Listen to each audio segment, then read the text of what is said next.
Os principais nomes do cenário político passam por aqui. Café com Política.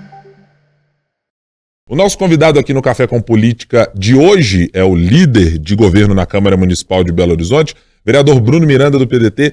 Bom tê-lo aqui conosco no Café com Política mais uma vez, vereador. Como vai? Bom dia, o prazer é todo meu, Guilherme, Thalita, os ouvintes aí da FM O Tempo. Bem-vindo, vereador. Obrigado. Vereador, vamos começar. A gente já está chegando, evidentemente, na reta final do ano de 2023 e já dá, me parece, para fazermos algum consolidado do que foi esse ano e das necessidades da Prefeitura de Belo Horizonte.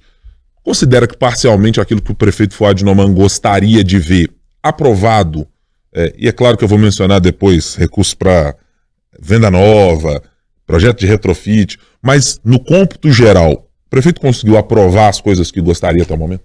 Bom, Guilherme e Thalita, diante de toda a dificuldade do cenário turbulento que nós enfrentamos na Câmara, de uma Câmara dividida, de muito embate político, eu acho que o saldo termina positivo em relação a projetos que a Prefeitura aprovou na Câmara, né? Nós conseguimos vencer uma discussão importante em relação ao subsídio do transporte coletivo, que de fato trouxe avanço para a mobilidade na cidade. Obviamente ele precisa ser afinado no dia a dia, mas um novo modelo, né, de relação com as empresas aumentou o número de viagens, deu um oxigênio maior para o transporte coletivo na cidade. Conseguimos aprovar projetos importantes em relação ao piso da enfermagem, a lei de incentivo à cultura, a lei Rouanet. Agora, o destaque negativo, de fato, foi para a retirada do projeto que contemplava ali a região do Isidoro e as bacias acessórias ali da Vilarinho por conta de prazo, e isso a gente lamenta muito. Tivemos aí 3 anos de muita discussão, tirando dúvida de todos os vereadores, mas infelizmente, na minha opinião, por questão política, ele não foi viabilizado e a Prefeitura acabou tendo que retirar o projeto. Vereador, não tinha ninguém, na opinião do senhor, que conseguisse, de fato, tentar resolver essa situação da convivência, ou da falta de harmonia entre Câmara e Prefeitura de Belo Horizonte? A impressão que a gente tem, não sei se o Guilherme vai compactuar aqui da minha opinião, mas é que cada vez mais as pessoas colocavam fogo no parquinho, né? Uma expressão popular aí para o nosso ouvinte. E que ninguém conseguia de fato resolver essa briga entre Fuad e Gabriel, entre o prefeito da capital e o presidente da Câmara Municipal de Belo Horizonte. O que faltou para que a capital de verdade conseguisse avançar em pontos importantes e que essa briga política não ficasse mais explícita como chegou ao fim desse 2023? Bom, Thalita, vários vereadores tentaram o tempo todo ponderar e conversar, tentar distensionar, mas a verdade é que a briga se iniciou com a tentativa explícita do presidente em tirar o Fuad da cadeira de prefeito, né? Quando ele tenta inviabilizar o secretário de governo através do indiciamento do Josué Valadão, sem nenhum tipo de fundamentação legal, e tenta inviabilizar o governo para depois tentar abrir um processo de impeachment, e aí sim o prefeito seria afastado. O prefeito sendo afastado, quem assumir é o vice, não tendo vice é o presidente da Câmara. Aí a corda estourou, a corda arrebentou. E aí a gente acompanhou os desdobramentos, e aí houve também um enfrentamento muito pesado em relação ao grupo, né, liderado lá na Câmara pelo secretário Marcelo Aro. Enfim, e a gente acompanhou, e vocês acompanharam muito de perto, o desenrolar dessa confusão e dessa briga política. Diante de tudo, a gente ainda conseguiu votar projeto, a gente ainda conseguiu avançar com pautas importantes, mas o que a gente deseja para o ano de 2024 é que a gente siga num ambiente mais harmonia.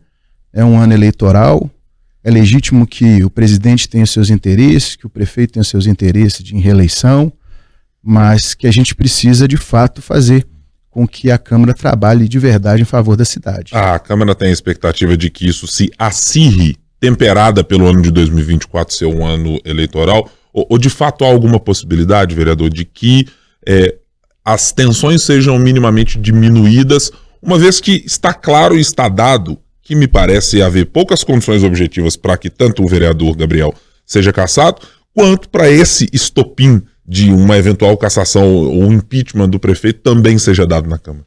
Eu acho que nós temos que virar a página, né? Assim, claro que não tem como virar a página com um processo de cassação do presidente ainda em curso. Essa página só vai ser virada, na minha opinião, de forma definitiva, e precisa ser virada quando isso concluir, de uma forma ou de outra. A gente precisa pôr um fim nisso. Nós temos ainda um desdobramento no início do ano, porque me parece que fizeram um acordo de sucessão, né? É muito interessante, né? Porque o grupo do Marcelo Aro era umbilicalmente ligado ao presidente Gabriel e fizeram, inclusive, um acordo, mudar o regimento interno para possibilitar com que a renúncia do presidente viabilizasse a assunção ao poder do vereador Juliano. Ou seja, precisaram fazer uma mudança de regimento, fizeram, tem um documento assinado, vamos ver. No início de janeiro aí, eu acho que janeiro deve começar quente. Vamos ver esse desdobramento aí. Vamos acompanhar de perto. Esse rompante entre Gabriel e Marcelo Aro respingou no prefeito Fuad? O prefeito procurou se colocar fora da linha de frente dessas discussões. O próprio secretariado o auxiliou nessa tarefa, que de fato não tinha necessidade e motivo para que o prefeito pudesse se expor nesse nível. O prefeito foi cuidar da cidade, né? Foi reunião de monitoramento com a equipe, foi visitar a obra, foi acompanhar o plano de obra que está em execução na cidade de Belo Horizonte, mas obviamente que o prefeito sempre acaba estando ali no meio da guerra, né? E enfim, o tempo todo citado pela oposição, como quem tem também fomentado essa divisão, mas o prefeito, quem conhece ele de muitos anos, sabe que ele é uma pessoa muito da paz, e ele não tem perfil de beligerância como esses nossos dois atores têm aí já de longa data. Havia uma expectativa de mudança do modelo de se fazer gestão de governo com o ex-secretário Josué Valadão, que continua no governo, continua ao lado do prefeito, que é uma figura em quem ele confia, para uma mudança de uma perspectiva que era desconhecida de Castelar Guimarães Neto como secretário de governo. Não havia assim, indícios exatos para dizer qual é o modelo de se fazer conversa política, etc. Qual é o modelo nesse momento de se fazer conversa no governo com o secretário Castelar, com o grupo do deputado Marcelo Aro que entrou para dentro da prefeitura? Mudou algo dessa relação, seja numa conversa com a base, seja na conversa com a oposição, vereador? São perfis realmente bem diferentes, né, Guilherme? O secretário Valadão era aquele secretário que tentava compor com todo mundo, conversar da melhor forma com todo mundo, mas infelizmente no discurso, hoje os vereadores cobram o diálogo que tinha com o Valadão, mas todos eles foram lá para poder fazer o indiciamento do Valadão, né? Então assim, e hoje o Castelar tem adota um tom diferente do Valadão. A oposição é respeitada, mas é tratada como oposição.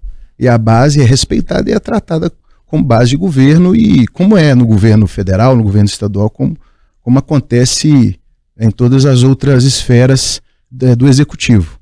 Então, acho que essa postura do secretário de seguir dialogando, mas, obviamente, entendendo que quem ajuda a governar merece e precisa de estar mais perto, isso desagrada o outro lado, né? A oposição que quer estar sentado lá dentro do governo discutindo as suas pautas, mas em contrapartida não ajuda a construir, né?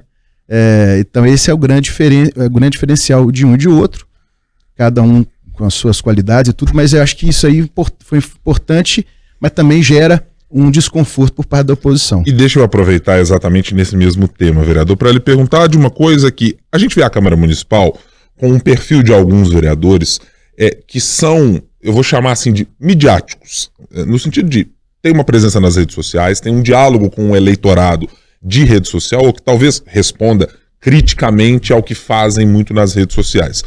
Tanto o ex-secretário de governo Josué Valadão quanto o secretário Castelar Guimarães não são secretários que aparecem o tempo inteiro ao lado dos vereadores, mesmo dos vereadores da base, para dizer, olha, estamos aqui fazendo um anúncio ou algo dessa natureza. Esse perfil cria alguma dificuldade de diálogo com esses vereadores que, por vezes, estão na oposição? Eu vou mencionar um dos eventos que a gente teve nesse ano de 2023. O prefeito Fuad Noman, por exemplo, foi inaugurar uma determinada obra, tinha vereadora da oposição chegando lá, peraí que eu quero participar. Quer dizer, a construção desse diálogo tem algum ponto aí de inflexão por causa do perfil no secretariado de governo? É o estilo do secretário.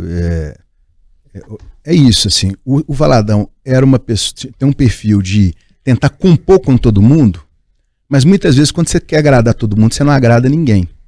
E isso é verdade. Isso é na nossa vida, né? Você tem que ter escolhas na sua vida. Quem quer estar com você, você tem que abrir os braços e acolher. Mas quem não quer estar, você vai ficar fazendo aceno, e a pessoa não correspondendo, ou seja, não tendo o mínimo de bom senso para dialogar de forma propositiva, respeitosa. Foi o que aconteceu, né? Ele foi chamado de Josué Bandidão. E não tem um indício, não tem absolutamente nada no relatório que aponte para isso. Então a gente acompanhou muito de perto e sabe que aquele momento da CPI da Pampulha foi puramente político.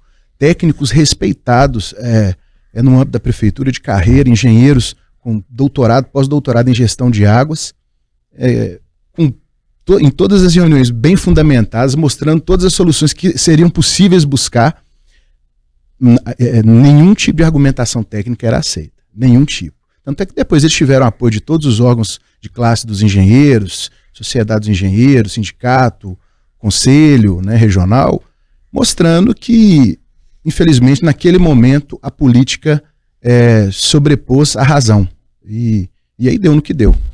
Vou aproveitar que o senhor usou o termo aí que o presidente da Câmara teria chamado de Josué Valadão, e vou trazer o termo também que ele usou para tratar os vereadores do PDT, lambibotas. E depois de um tempo dessa fala, ele teria dito em uma entrevista que ele não se arrependeria, né, desse termo que ele teria utilizado. Houve uma conversa entre os senhores, assim, há um perdão, há uma conversa, há um trato, Sim. Hoje um tanto quanto normalizado dentro da Câmara? Houve, ele nos procurou nossa bancada, pediu desculpas por algum excesso, e eu até não vejo esse tipo de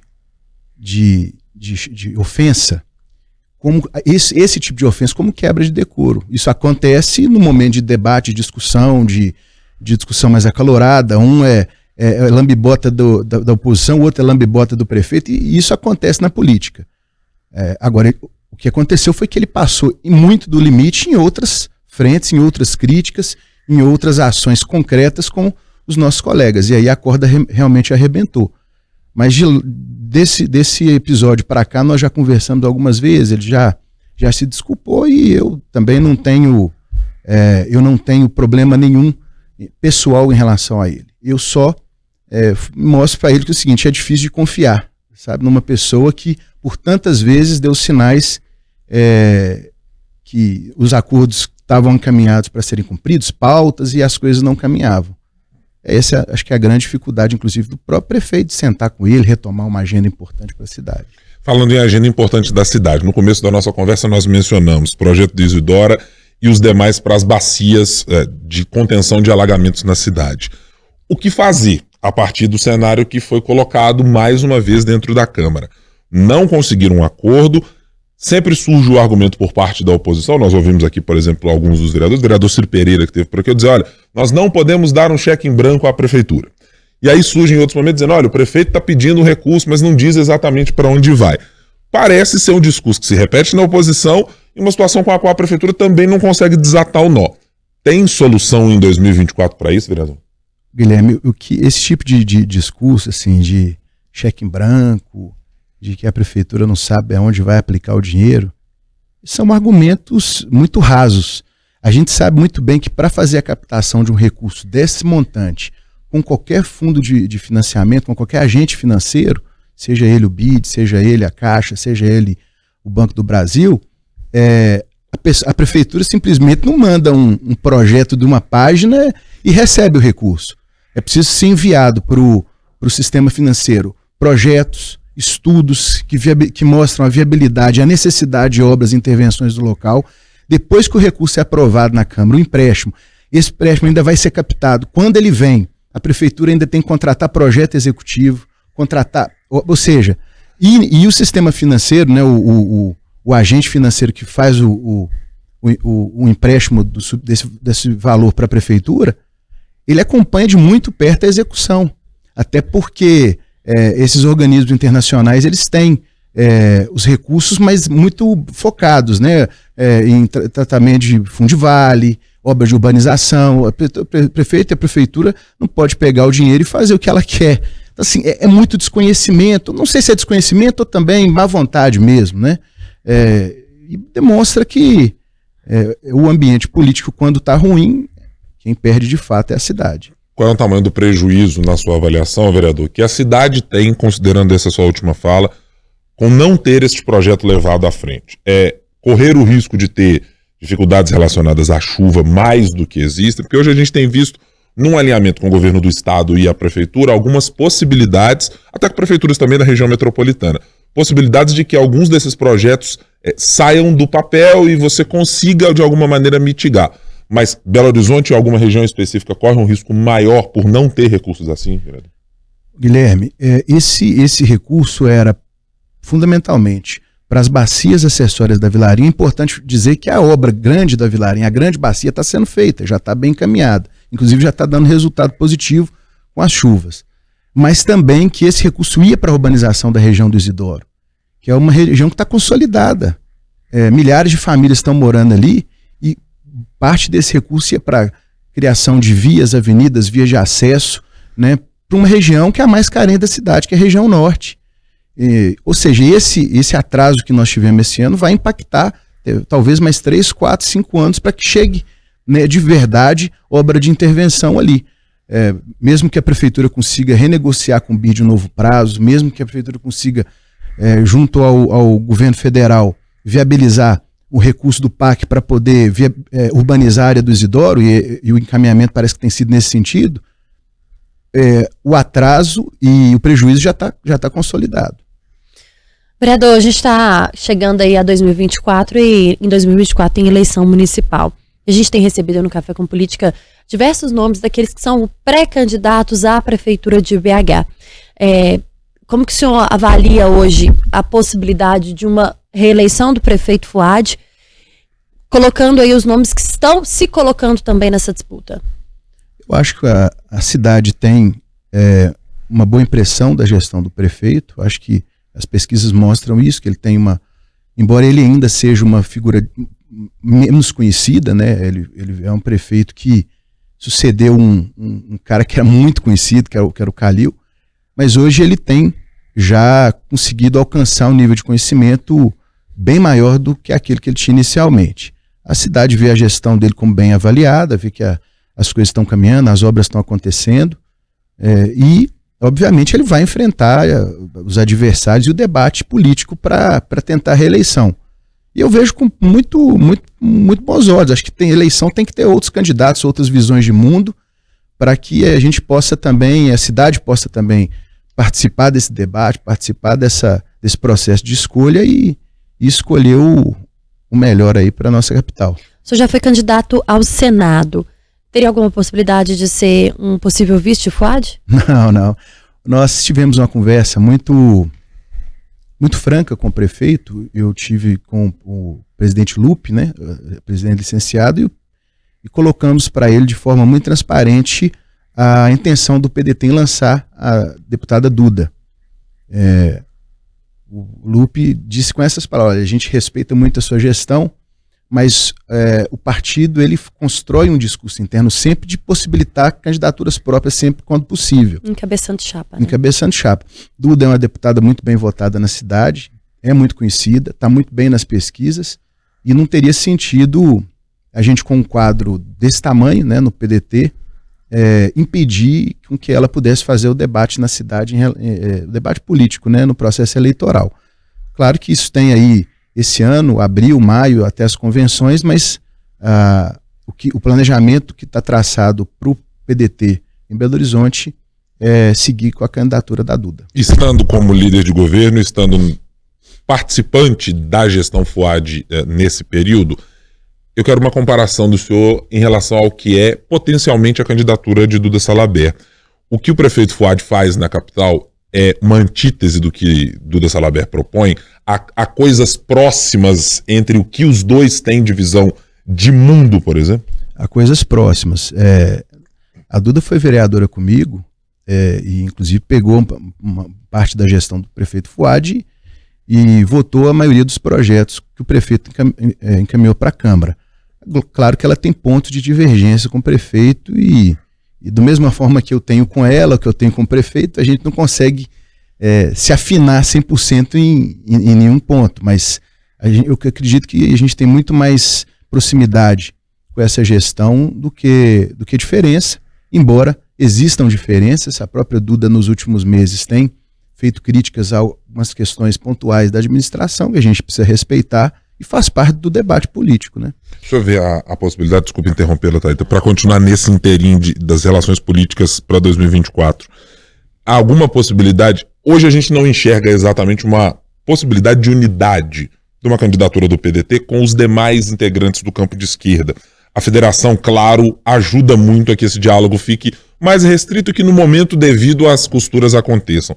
Mas se houver alguma possibilidade de que haja, seja com Duda Salabert ou com outro nome, ou até com o próprio prefeito Fuad, uma união do que se chama aí de uma esquerda ou de centro-esquerda para uma eleição municipal, vereador? Guilherme, sempre é possível. Assim, a gente já viu em outros momentos várias candidaturas sendo postas, mas que lá na frente, ou por pragmatismo eleitoral, ou por questão de conteúdo programático, ou por questão de determinada força não conseguir viabilizar o apoio necessário para uma candidatura, terem que se juntar e fortalecer um determinado campo.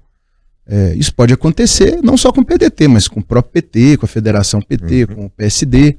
O que o PDT tem de planejamento e que está sendo respaldado pelo diretório, pelo presidente Mário Eringe, que é estadual, pelo presidente Lupe, é uma candidatura própria à prefeitura aqui em Belo Horizonte. Há alguns meses circulou a possibilidade da deputada Duda Salabert ser uma candidata pelo PT. A gente recebeu aqui a Gleisi Hoffmann, presidente nacional do PT. Conversamos com a Duda também, a presidente do PT negou à época, a Duda falou que tinha sim uma conversa, enfim, que poderia ir para o PT exatamente para disputar a prefeitura de BH.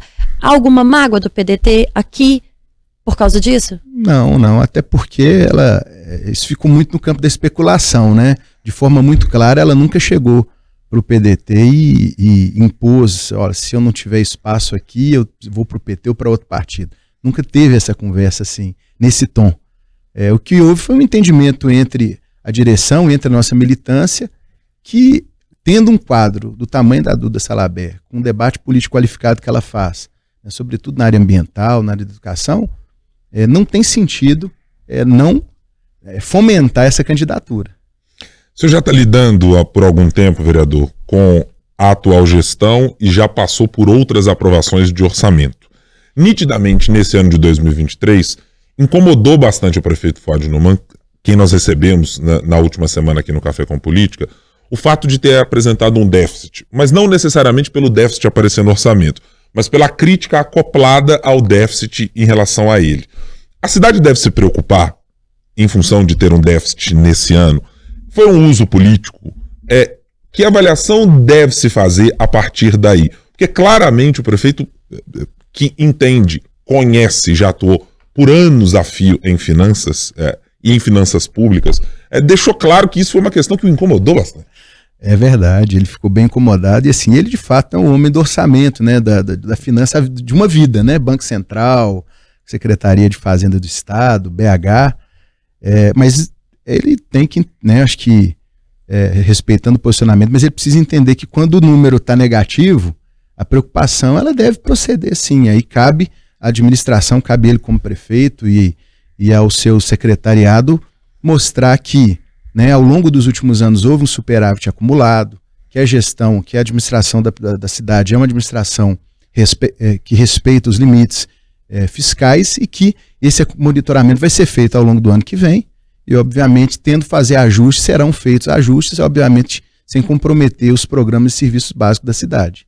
Acho que foi essa mensagem que ele quis passar, mas de fato ele ficou bem incomodado. Vereador, para a gente encerrar a nossa entrevista, a gente adianta dizendo que a gente espera o senhor aqui em 2024.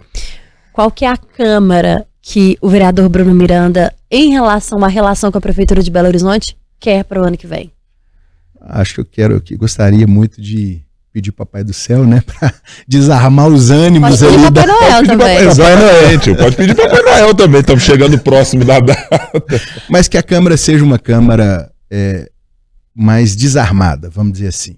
Acho que todos nós, e aí me incluo junto com os outros colegas, que a gente consiga desarmar o espírito e tentar levar um ano de 2024 com mais serenidade, discutindo, debatendo quando precisar. De fato, a Câmara não é cartório para ficar homologando projeto do Poder Executivo e não tem problema nenhum em relação a isso. Mas que essa discussão seja feita com respeito aos colegas, aos pares, ao prefeito, porque aí a coisa caminha. Né? Não tem problema nenhum em ter projeto rejeitado. Nós temos problema em ter desrespeito explícito dentro da Câmara. Né? Atropelo, xingamento, sabe? Enfim, de toda a natureza, que realmente foi o que causou todo esse problema lá hoje na Câmara de BH. Os jornalistas certamente vão pedir ao Papai Noel muita Câmara Municipal. Eu não vou fazer juízo de valor, não. Nós precisamos de muita Câmara Municipal, porque nós precisamos de notícias para a população. E muita de Belo prefeitura Horizonte. também. Prefeitura também. Por favor. Tá tudo certo. O trabalho legislativo e do executivo é importantíssimo para nós. Vereador Bruno Miranda, líder de governo do prefeito Fuad Noman na Câmara Municipal de Belo Horizonte. Muito obrigado mais uma vez por estar aqui conosco no Café. Obrigado, Guilherme. Obrigado, Thalita. É um prazer sempre estar aqui com vocês. Ótimo dia para o senhor, vereador. Obrigado.